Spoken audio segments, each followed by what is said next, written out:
तो पिछले वीडियो में हम लोग जो है मोल के बारे में पढ़ लिए थे। अभी हम लोग शुरू करने जा रहे हैं बिलियन चैप्टर। तो बतलाया था पिछले वीडियो में कि फिजिकल केमिस्ट्री में टोटल 5 चैप्टर आपको पढ़ने हैं।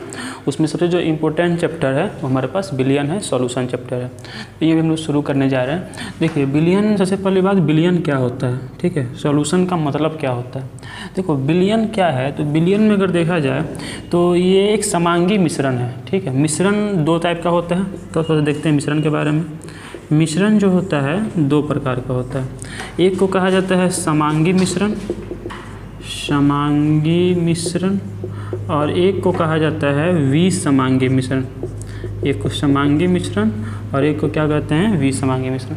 समांगी मिश्रण क्या है और विसमांगी मिश्रण क्या है। देखो तो अगर मान लो कि पानी है और पानी में अगर हम चीनी मिलाते हैं, और मान लो कि एक जगह पानी है उसमें हम बालू मिलाते हैं, तो पानी में अगर हम चीनी मिलाएंगे तो वहाँ पर क्या होगा, अब मिला कर अच्छे से मिला देंगे अगर, तो पानी में चीनी मिलाने के बाद जो बस मिश्रण बनेगा, उस पूरे मिश्रण की जो गुणधर्म है, जो उसका कॉन्स्टिट्यूशन है, जो उसका मतलब कि अणु की संख्या उसमें पूरे मिश्रण में है, वो समान होगी। तो उस तरह का मिश्रण क्या कहलाएगा, समांगी मिश्रण। मतलब कि जो घोल बना है उसमें चाहे हम नीचे से लें या उसके ऊपर से लें या उसके ऊपर से लें, कहीं से भी लें, उसमें हर एक जगह जो उसमें मात्रा है, जो उसका मिठास है, वो कैसा होगा, समान होगा। तो उस तरह का मिश्रण क्या कहलाता है, समांगी मिश्रण कहलाता है। और मान लो कि अगर पानी में अगर हम बालू मिलाए हुए हैं तो वहाँ पर जो मिश्रण बना है तो क्या पूरा वो समान होगा, नहीं होगा, हो सकता है।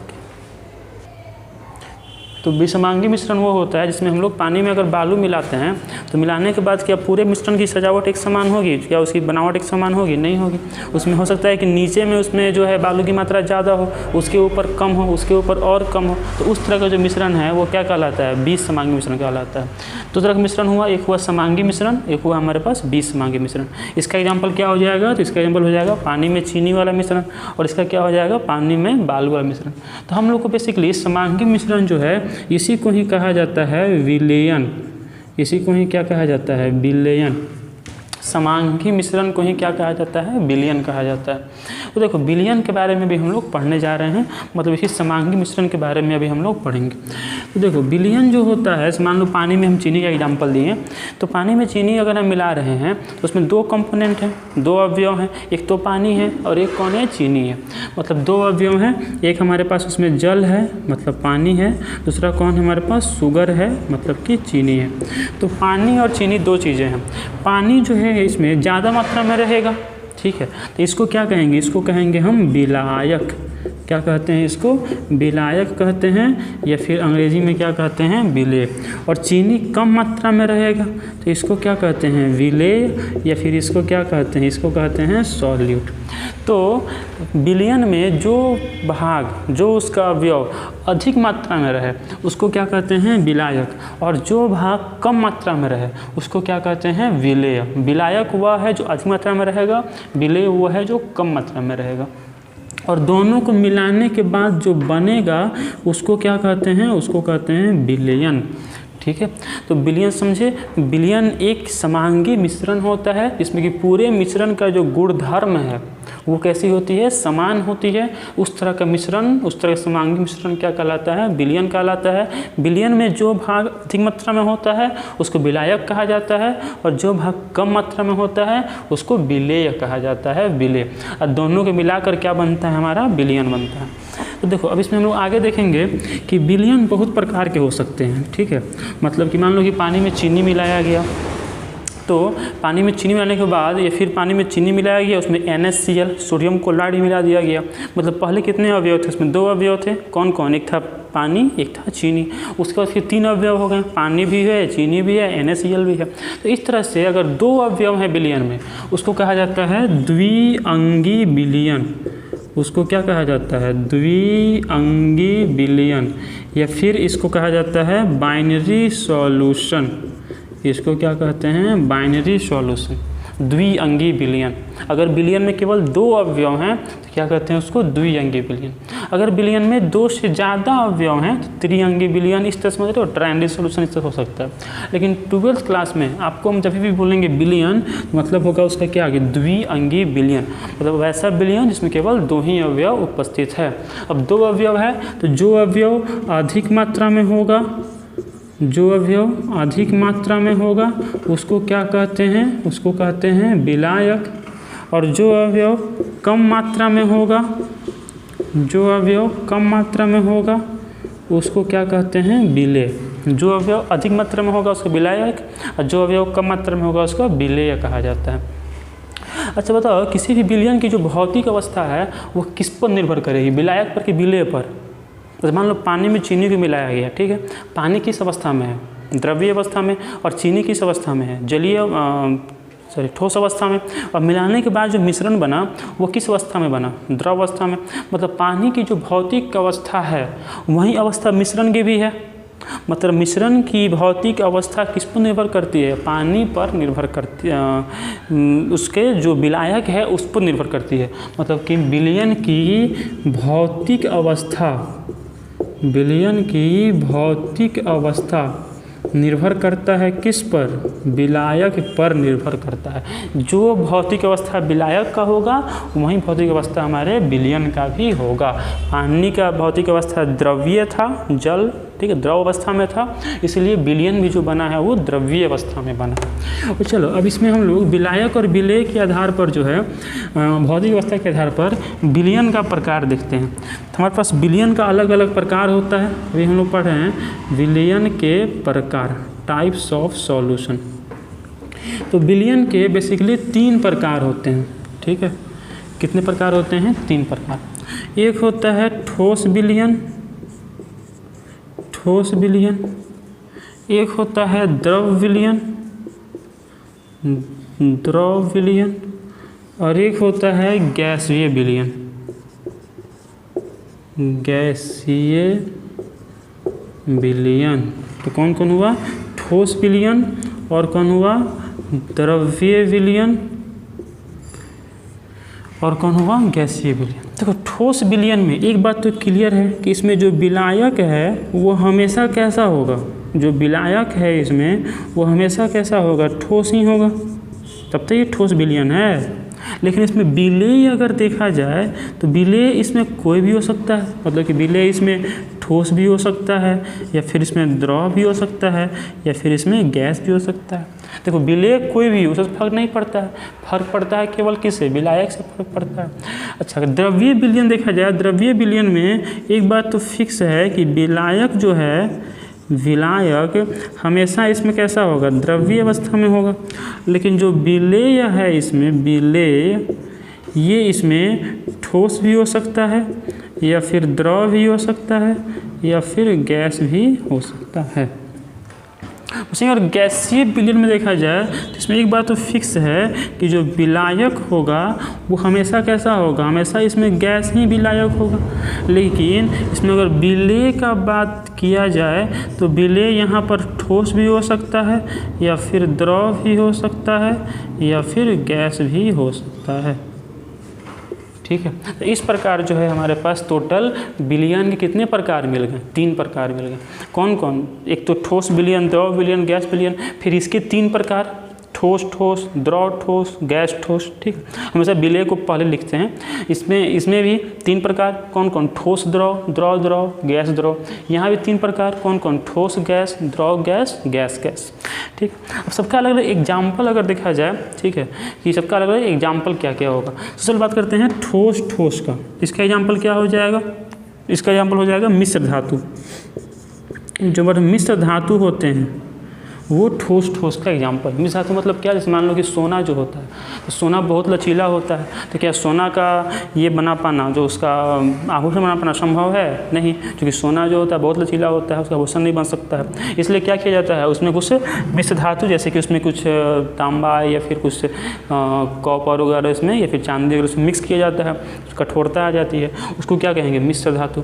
उसमें अगर ठोस द्रव का बात किया जाए, ठोस द्रव, तो इसका एग्जाम्पल हो जाएगा द्रव ठोस। इसको क्या बोलेंगे? इसको बोलेंगे ठोस ठोस विलयन, ठोस ठोस। नेक्स्ट कौन हुआ? नेक्स्ट हुआ द्रव ठोस। तो द्रव ठोस का एग्जाम्पल कौन हो जाएगा? Hydrated salt. कौन हो जाएगा? हाइड्रेटेड लवण, हाइड्रेटेड लवण। जैसे कुछ साल्ट होते हैं, जैसे कि मान लो है CuSO4 × 5H2O, या फिर बहुत सारे सॉल्ट होते हैं जिसमें कि कुछ जल के अणु उपस्थित रहते हैं, तो उनको क्या कहते हैं? हाइड्रेटेड लवण कहते हैं। और उसमें देखा जाए अगर तो लवण किस अवस्था में है? ठोस अवस्था में। उसमें जल के अणु किस अवस्था में है? द्रव अवस्था में। एग्जाम्पल हो गया किसका? द्रव ठोस का। अब हम बात कर लेते हैं अगर गैस ठोस का, तो गैस ठोस के एग्जाम्पल में कौन हो जाएगा? Hydrogen gas in palladium. Palladium एक तत्व होता है, ठीक है, बहुत बड़ा तत्व होता है, उसमें हाइड्रोजन गैस अंदर जाके जो है बनाया रहता है विलयन। तो यहाँ पर एग्जाम्पल हाइड्रोजन किस अवस्था में है? गैस अवस्था में। और पैलेडियम किस अवस्था में है? ठोस अवस्था में। तो ये इसका एग्जाम्पल हो जाएगा। अब अगर हम बात करते हैं ठोस द्रव, ठीक है, किसका बात कर रहे हैं? ठोस द्रव विलयन का एग्जाम्पल। समझे क्या क्या बोल रहे हैं? विलयन क्या है? विलयन एक समांगी मिश्रण है। विलयन में जो अवयव अधिक मात्रा में है उसको क्या कहते हैं? विलायक। जो अवयव कम मात्रा में है उसको क्या कहते हैं? विलेय। ठीक है, विलयन की भौतिक अवस्था किस पर डिपेंड करता है? विलायक पर डिपेंड करता है। ठीक है, उसके बाद विलयन के भौतिक अवस्था के आधार पर विलयन कितने टाइप के हो सकते हैं? 3 टाइप के। कौन कौन? ठोस विलयन, द्रव विलयन, गैस विलयन। ठोस विलयन फिर कितने प्रकार के हो सकते हैं? 2 प्रकार के। कौन कौन? 3 प्रकार के। कौन कौन? ठोस विलयन, द्रव ठोस विलयन, गैस ठोस विलयन। फिर यहाँ देखा जाए द्रवीय विलयन जो है ये हमारे पास 3 टाइप के भी हो सकता है। कौन कौन? ठोस द्रव, और कौन हो सकता है? द्रव, और कौन हो सकता है? गैस द्रव। ठोस द्रव, गैस द्रव। ठोस द्रव के एग्जाम्पल कौन हो जाएगा? ठोस द्रव विलयन का उदाहरण कौन हो जाएगा? इसका उदाहरण हो जाएगा हमारा जल में चीनी का मिश्रण। जल में चीनी का मिश्रण, ठीक है। यहाँ पर चीनी किस अवस्था में है? ठोस अवस्था। जल किस अवस्था में है? द्रव अवस्था। उसके बाद द्रव, इसका एग्जाम्पल क्या हो जाएगा? जल में अल्कोहल का मिश्रण। जल में अगर अल्कोहल मिलाया जाए, अल्कोहल किस अवस्था में है? द्रव अवस्था में। जल किस अवस्था में है? द्रव अवस्था में। गैस द्रव का एग्जाम्पल कौन हो जाएगा? तो जल में ऑक्सीजन का मिश्रण। जल में अगर ऑक्सीजन मिलाया जाए, ऑक्सीजन किस अवस्था में है? द्रव अवस्था में। तो ऑक्सीजन किस अवस्था में है? गैस अवस्था में। जल किस अवस्था में है? द्रव अवस्था में। तो ये एग्जाम्पल हो गया गैस द्रव विलयन का। ठीक है, उसके बाद करते हैं हम गैसीय विलयन का। तो गैसीय विलयन में कौन कौन हो जाएगा? यहाँ भी 3 प्रकार बनेगा। एक बनेगा ठोस गैस, एक बनेगा द्रव गैस, और एक बनेगा गैस। ठोस गैस में कौन हो जाएगा? तो नाइट्रोजन गैस में कपूर का मिश्रण। नाइट्रोजन में कपूर का मिश्रण। तो नाइट्रोजन में कपूर का मिश्रण अगर देखा जाए तो कपूर किस अवस्था में है? ठोस अवस्था में। नाइट्रोजन किस अवस्था में है? गैस अवस्था में। द्रव गैस का एग्जाम्पल देखा जाए तो इसमें हो जाएगा नाइट्रोजन में क्लोरोफॉर्म। क्लोरोफॉर्म किस अवस्था में रहता है? द्रव अवस्था में।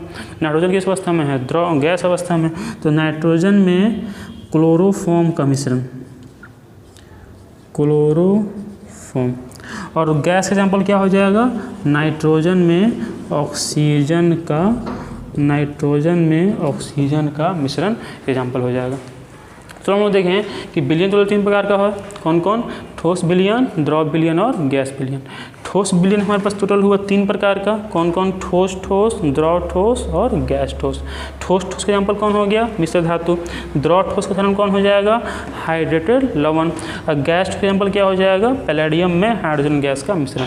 द्रवीय विलयन हमारे पास जो है ये भी 3 टाइप का हो गया। ठोस द्रव, द्रव और गैस द्रव विलयन।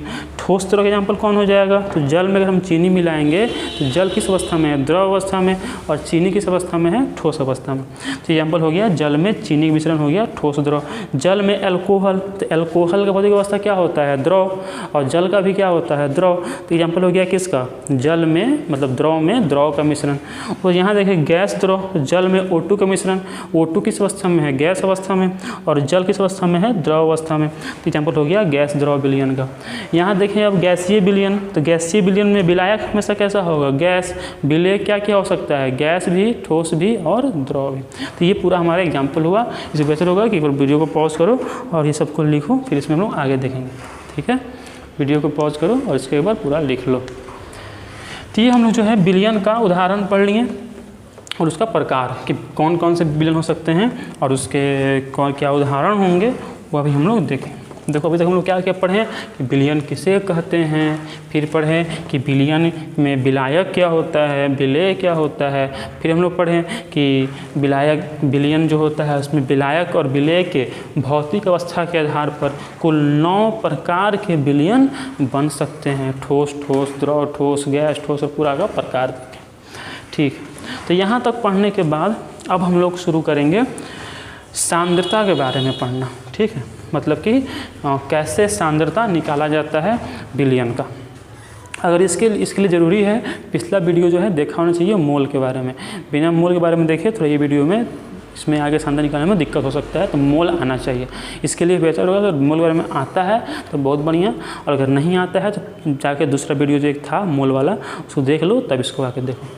तो अभी हम लोग पढ़ेंगे विलयन के टॉपिक है विलयन के सांद्रता का निरूपण।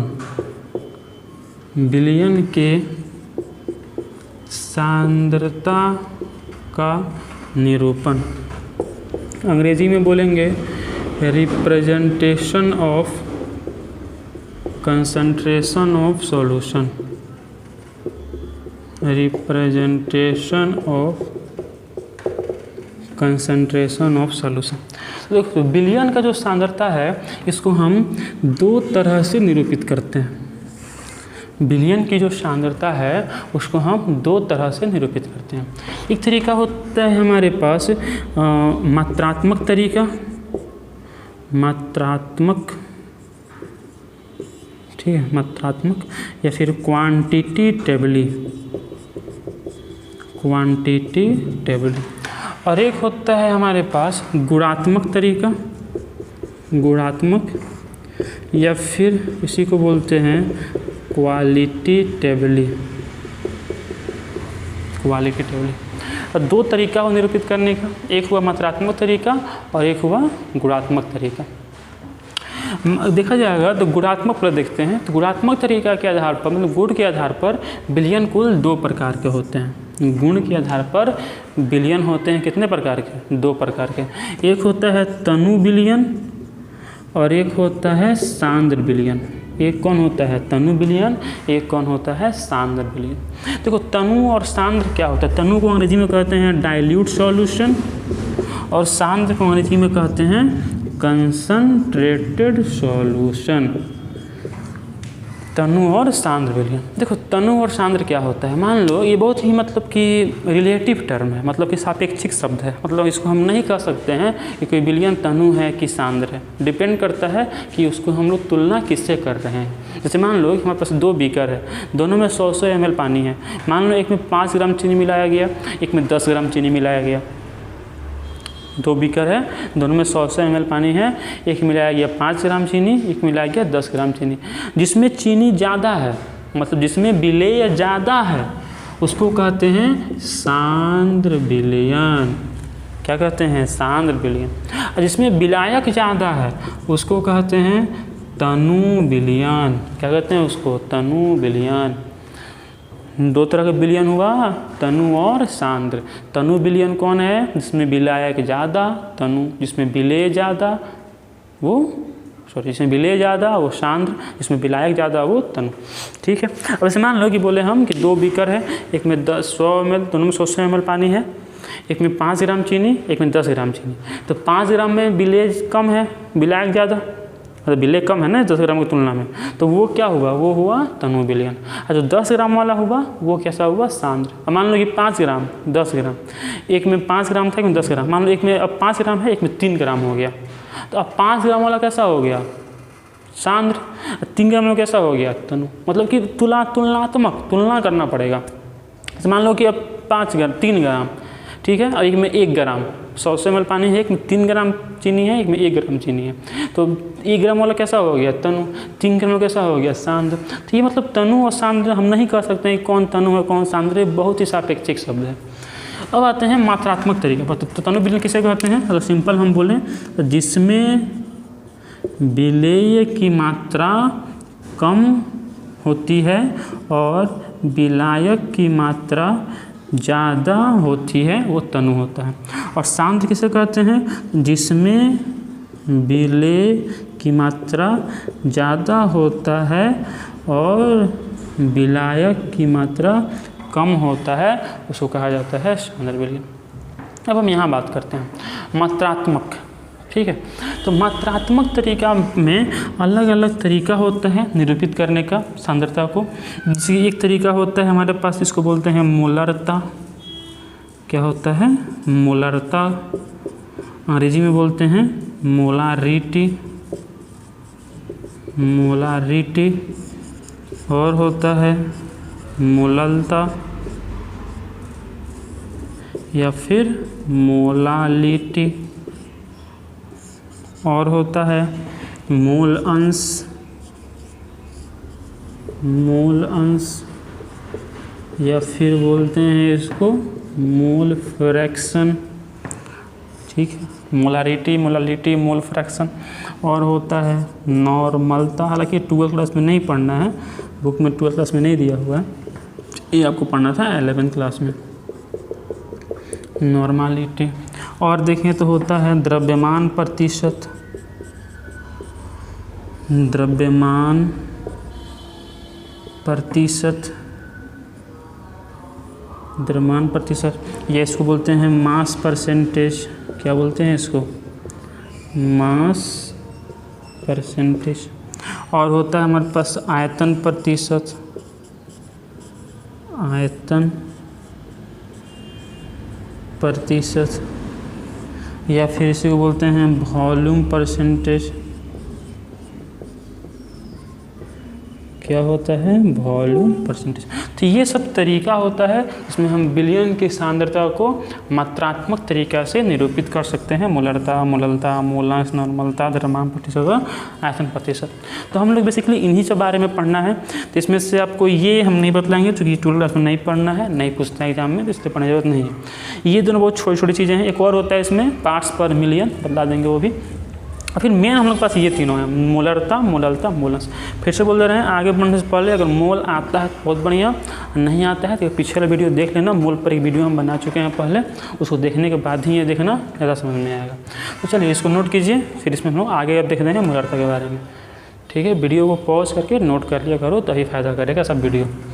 ठीक है, तो हम लोग इसमें आगे देखेंगे कि मात्रात्मक तरीका से विलयन को कैसे निरूपित किया जाता है। तो पहले बात कर लेते हैं हम सीधे मोलरता का। मोलरता, मोललता और मोलांश का, बाकी सब आसान है, ये देख लेते हैं पहले। बहुत लोग इसको 11th क्लास में ही पढ़ा होगा, जो पढ़ा है बहुत बढ़िया। इसमें 1-2 क्वेश्चन देंगे हम, बना लेना। ठीक है, बोर्ड का क्वेश्चन रहेगा, सब आया हुआ क्वेश्चन सब बोर्ड में। और जो नहीं पढ़ा है ध्यान से देखना इसको। मोल आना चाहिए थोड़ा सा। अगर मोल हम बता देते हैं, वैसे थोड़ा सा बता देते हैं। मोल का 2 फार्मूला होता है। एक होता है मोल बराबर W/m और एक होता है मोल बराबर N/N0। इसको बोलते हैं दिया गया द्रव्यमान, इसको बोलते हैं मोलर द्रव्यमान, इसको बोलते हैं दिए गए कण की संख्या, इसको बोलते हैं एवोगैड्रो संख्या। दिया गया द्रव्यमान बटा मोलर द्रव्यमान। ऐसे मान लो दिया हुआ है कि 24 ग्राम मैग्नीशियम के मोल की संख्या ज्ञात करें। तो इसका अगर मोल निकालना है, मोल का सिंबल क्या होता है? तो N होता है। ठीक है, तो दिया गया द्रव्यमान कितना है मैग्नीशियम का? 24। और मैग्नीशियम का जो मोलर मास है वो कितना होता है? 24 ही होता है। 12 परमाणु संख्या होता है, द्रव्यमान 24। मोल कितना हो गया? 1। इस तरह से हम मोल निकाल सकते हैं, दिया गया द्रव्यमान बटा मोल द्रव्यमान। इसमें कैसे यूज़ होता है? तो मान दिया हुआ है कि 3 ये संख्या पता है ना, एवोगैड्रो संख्या बोलते हैं इसको। कितना होता है? 6.022 × 10⁻23 होता है। अब मान लो कि दिया हुआ है कि 3.011 × 10⁻23 सोडियम के परमाणु की संख्या ज्ञात करें। ठीक है, तो हमको मतलब यहाँ n निकालना है, जहाँ भी संख्या मतलब कि n निकालना होता है। यहाँ पर मोल निकालें।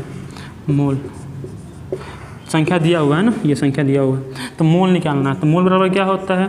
दिया गया कण बटा एवोगैड्रो संख्या। दिया गया कण कितना है? 3.011 इंटू 10⁻23 और एन नॉट कितना है 6.022 10⁻23। इससे कैंसिल 1/2 मतलब कि 0. तो कितना मोल हुआ 0.5 मोल। तो ये जो है हम लोग देख चुके हैं पहले, एक वीडियो भी इस पर हम कर चुके हैं पहले। देखिए तो अभी हम लोग शुरू करने जा रहे हैं मोलरता, जो तरीका है निरूपित करने का, उसमें से पहला जा रहे हैं करने, उसका क्या नाम है मोलरता। सिंबल होता है मोलरता का कैपिटल M। देखो मोलरता क्या होता है, ठीक है, मोलरता क्या होता है, देखो 1 लीटर बिलियन में, मतलब 1 लीटर मान लो कि बिलियन दिया हुआ है, मान लो पानी और चीनी का घोल कितना दिया हुआ है 1 लीटर। तो 1 लीटर बिलियन में विलेय कौन होता है, जो कम मात्रा में होता है, विलायक कौन होता है, जो अधिक मात्रा में होता है उसको विलायक कहते हैं, जो कम मात्रा में होता है उसको विलेय कहते हैं। नॉर्मली यहाँ पर हम विलायक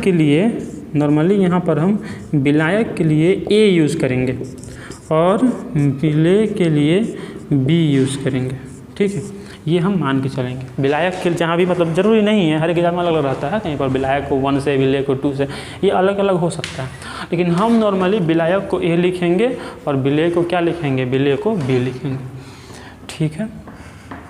देखो मोलरता का फॉर्मूला क्या होता है, पहले मोलरता क्या होता है समझे। 1 लीटर बिलियन में जितना विलेय के मोलों की संख्या उपस्थित होती है उसी को क्या कहते हैं, मोलरता कहते हैं। 1 लीटर बिलियन में जितने विलेय के मोलों की संख्या प्रेजेंट रहती है उसी को क्या कहते हैं, मोलरता कहते हैं। तो मोलरता का जो फॉर्मूला होता है वो होता है विलेय के मोलों की संख्या, विलेय के मोलों की संख्या बटा विलायक का आयतन, बिलियन का आयतन बटा बिलियन का आयतन, जो कि हमेशा हम लोग लेते हैं किसमें, लीटर में लेते हैं। तो मोलरता क्या होता है, विलेय के मोलों की संख्या बटा बिलियन का आयतन। विलेय के मोलों की संख्या का सिंबल क्या हो जाएगा, देखो मोल का सिंबल क्या होता है N, और विलेय के लिए हम बोले थे कि कौन सा सिंबल यूज़ करेंगे B, यहाँ पर क्या हो जाएगा NB बटा आयतन, मतलब क्या होता है वॉल्यूम, तो क्या हो जाएगा NB/V। मतलब कि मोलरता सिंबल क्या होता है मोलरता का, कैपिटल M, क्या हो जाएगा NB बटा V, ये हो गया मोलरता, ठीक है। मोलरता का जो मात्रक है, ये हो जाएगा, ऊपर में क्या है मोल, नीचे में क्या है लीटर, मात्रक क्या हो जाएगा इसका, मोल प्रति लीटर। मोलरता पूछा जाएगी मात्रक क्या हो जाएगा, मोल प्रति लीटर हो जाएगा, ठीक है, मोल प्रति लीटर हो जाएगा। तो मोलरता क्या है समझे, 1 लीटर बिलियन में 1 लीटर मान लो अगर तुमको घोल दिया हुआ है तो उसमें जितना विलेय के मोल की संख्या उपस्थित रहेगी उसी को क्या कहेंगे, मोलरता कहेंगे, मोलरता। मतलब मोलरता का फॉर्मूला क्या होगा, NB बटा V। NB मतलब हो गया विलेय के मोलों की संख्या, V मतलब हो गया आयतन। मात्रक क्या होता है, इसका मात्रक याद रखना, एग्जाम में पूछता है मोल प्रति लीटर, या इसको लिख सकते हैं मोल लीटर इनवर्स, ऐसे भी लिख सकते हैं, ठीक है। चलो इस पर एक दो क्वेश्चन कर लेते हैं जो कि दिया हुआ है बुक में, उसके बाद हम इसमें आगे देखेंगे। मान लो दिया हुआ है क्वेश्चन, मान लो दिया हुआ है कि यदि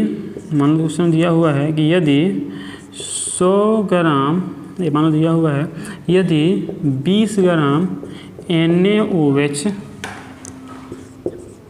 500 ml बिलियन में उपस्थित है तो बिलियन की मोलरता ज्ञात करें, ठीक है। क्या दिया हुआ है, यदि 20 ग्राम NaOH 500 ml बिलियन में उपस्थित है तो बिलियन की क्या ज्ञात करना है, मोलरता ज्ञात करना है। देखो तो मोलरता का सिंबल क्या होता है, फार्मूला क्या होता है, NB बटा V, मतलब कि विलेय का मोल बटा बिलियन का आयतन। तो आयतन किस में लेना है, याद रखना, आयतन हमेशा लेना होता है किस में, लीटर में, ठीक है। तो आयतन हमको इससे पहले विलेय का मोल निकालना पड़ेगा। विलेय का मोल क्या होता है, तो मोल क्या होता है बताए थे W बटा M, मतलब WB बटा MB। W मतलब कि विलेय का दिया गया द्रव्यमान बटा विलेय का मोलर द्रव्यमान। तो विलेय का दिया गया द्रव्यमान कितना है 20 ग्राम। अब विलेय का मोल द्रव्यमान, विलेय कौन है NaOH, मोल द्रव्यमान क्या होगा इसका, सोडियम द्रव्यमान क्या होता है 23, ऑक्सीजन का क्या होता है 16, हाइड्रोजन में क्या होता है 1, तो कितना हो जाएगा 40। तो ये कितना हो गया 40, इससे कैंसिल 1/2 कितना हो गया 0.5 मोल। मतलब कि विलेय का मोल कितना हो गया 0.5 मोल। और विलेय और विलयन का आयतन कितना हो जाएगा, किस में लेना है लीटर में। यहाँ पर कितना दिया हुआ है 500 ml, तो 500 ml को लीटर में चेंज करना है, उसके लिए क्या करना पड़ेगा 1000 से डिवाइड करना पड़ेगा। इससे कैंसिल, इससे कैंसिल, इससे कैंसिल, कितना हो गया 2, तो 1/2 तो 0.5 लीटर। तो चलो NB निकल गया, V निकल गया। अब मोलर निकालना है, बहुत आसान है। ऊपर में क्या रख देंगे, NB कितना निकला है 0.5 मोल, और ये कितना निकला है मोलर आयतन कितना दिया हुआ है 0.5 लीटर। इससे ये कट गया तो ये आ जाएगा हमारा 1 मोल पर लीटर। तो ये हमारा आंसर हुआ मोलरता निकालने का। आया ये क्वेश्चन, एक इससे क्वेश्चन बोर्ड में आता है, ठीक, या तो इसका मात्रक पूछेगा या फिर फार्मूला पूछेगा या फिर क्वेश्चन से 1-2 नंबर में क्वेश्चन से आ जाता है, ठीक है। अब मान लो चलो एक और क्वेश्चन देते हैं, उसको बनाना खुद से अगर नहीं बना होगा ये तो वीडियो को पॉज करके, आसान क्वेश्चन है अभी ये सब, लेकिन सब बहुत इंपॉर्टेंट है, ठीक है। चलो तो क्वेश्चन बस डाटा चेंज कर देते हैं। मान लो कि दिया हुआ है यदि 360 ग्राम ग्लूकोज, फॉर्मूला क्या था ग्लूकोज का C6H12O6, ठीक है, 2 लीटर विलयन में उपस्थित है, तो मोलरता याद करें, ठीक है। इसे बनाओ खुद से, वीडियो को पॉज करो, खुद से बनाओ इसको। आसान क्वेश्चन है, देखो बन जाना चाहिए, ठीक है। चलो हम बनाते हैं, बना लिए, बनाओ, कोशिश करो बनाने का। देखो ऊपर में पहले मोल निकालना पड़ेगा, फिर ऊपर में मोल रखेंगे, नीचे में इसका आयतन रखेंगे और बन जाएगा। चलो बनाते हैं। तो मोल बराबर मोलरता बराबर क्या होता है, याद रखो NB/V होता है, ठीक है। NB क्या है, विलेय का मोल, विलेय का मोल क्या है WB/MB। W मतलब कि दिया गया द्रव्यमान, दिया गया द्रव्यमान कितना है 360 ग्राम, और MB मतलब कि मोल द्रव्यमान, मोल द्रव्यमान कितना होगा निकालना, पेट्रोल निकालते हैं। कार्बन द्रव्यमान कितना होता है 12, कितना कार्बन है 6 है, तो कितना हो जाएगा गुना 6। हाइड्रोजन कितना होता है 1, कितने का हाइड्रोजन है 12। ऑक्सीजन कितना होता है 16, कितने ऑक्सीजन है 6, 96, तो कितना हो गया ये 72 + 92 + 96, तो कितना हो जाएगा ये 9 और 2 11 और 2 11 9 सॉरी 6 और 2 8 2 10 0 1 9 1 10 10 1 11 11 7 180। बेहतर का याद रखो इसका, ग्लूकोज का द्रव्यमान जो है 180 ग्राम होता है। तो दिया मोल द्रव्यमान कितना हो गया इसका 180 ग्राम, 0 0 कैंसिल, ये कैंसिल, कितना हो गया ये 2 मोल। NB निकल गया, वॉल्यूम तो दिया हुआ है कितना 2 लीटर, तो इसको यहाँ पर रख देंगे। तो मोलरता बराबर क्या हो जाएगा NB/V। NB कितना दिया हुआ है 2, V कितना दिया हुआ है 2, फिर तो दोनों सेम हो गया, ये हो गया मोल, ये जरूरी नहीं है सेम होगा हमेशा। तो ये कितना हो गया 1 मोल प्रति लीटर। तो इस तरह से जो है मोलरता निकाला जाता है। इसमें 1-2 क्वेश्चन बोर्ड में भी पूछा हुआ है, तो प्रैक्टिस करना, सेम टू सेम क्वेश्चन ऐसी तरह का है, बस डाटा चेंज होगा, ठीक है। क्या कर रहे हैं, सबसे पहले मोल निकाल रहे हैं, फिर क्या कर रहे हैं आयतन निकाल रहे हैं, दोनों को विभाजित कर दे रहे हैं, मोलरता निकल जा रहा है। चलो ये था मोलरता के बारे में। अब हम बात करेंगे मोललता के बारे में। ये पहला हुआ मोलरता। अब हम लोग पढ़ेंगे किसके बारे में, मोललता के बारे में पढ़ेंगे, मोललता के बारे में, ठीक है। तो मोलरता का मात्रक क्या होता है मोल प्रति लीटर, ठीक है। मोलरता को निरूपित करते हैं किससे, कैपिटल M से, याद रखना बड़ा वाला M। मोलरता के लिए सिंबल क्या होता है बड़ा वाला M। अब हम लोग पढ़ने जा रहे हैं किसके बारे में, मोललता। मोललता का सिंबल होता है मोलालिटी, मतलब इंग्लिश में, और सिंबल होता है स्मॉल। वहाँ पर क्या था बड़ा वाला M, यहाँ पर क्या है छोटा वाला M। तो मोललता क्या होता है, देखो मोलरता क्या होता है, देखे मोलरता क्या होता है, देखिए मोलरता क्या होता है, 1 लीटर बिलियन में जितना विलेय का मोल उपस्थित हो उसको क्या कहते हैं, मोलरता कहते हैं। यहाँ पर भी वही चीज़ है कि जितना विलेय का मोल उपस्थित हो, लेकिन 1 लीटर बिलियन में नहीं, 1 केजी विलायक में। मतलब यहाँ पर थोड़ा सा चेंज हो गया कि 1 केजी विलायक में, 1 केजी विलायक में जितना विलेय का मोल उपस्थित हो उसको क्या कहते हैं, मोलरता कहते हैं। 1 केजी विलायक में, 1 केजी विलायक में जितना विलेय का मोल प्रेजेंट हो उसको क्या कहते हैं, मोलरता। तो मोलरता मतलब फॉर्मूला क्या हो जाएगा, विलेय के मोलों की संख्या बटा विलायक का द्रव्यमान। ठीक है, विलायक का द्रव्यमान, विलेय के मोलों की संख्या बटा विलायक का द्रव्यमान। इसका सिंबल हो जाएगा WA, इसका सिंबल हो जाएगा NB। क्या हो जाएगा, NB। विलेय के मोलों की संख्या NB, विलायक का द्रव्यमान W है। ध्यान रखना वहाँ पर हमेशा हम केजी में, लीटर में ले रहे थे, यहाँ पर द्रव्यमान हमेशा केजी में लेना है। द्रव्यमान हमेशा लेना है किस में, केजी में। किस में लेना है, केजी में लेना है। अब देखो इसमें अगर हम देखें तो इसका अगर देखें तो मोलरता बराबर क्या हो गया, NB बटा WA। NB मतलब क्या हुआ, विलेय के मोलों की संख्या, WA मतलब क्या हुआ, विलायक का द्रव्यमान। अब इसका पूछा जाए मात्रक क्या होगा, बताओ मोलरता का मात्रक क्या होगा। ऊपर में क्या है, मोल, नीचे में क्या है, केजी। तो क्या हो जाएगा, मोल पर केजी या मोल केजी इनवर्स। तो ये मात्रक हो जाएगा किसका, मोलरता का। मोलरता का क्या था मात्रक, मोल प्रति लीटर। मोलरता का मात्रक क्या है, मोल प्रति केजी।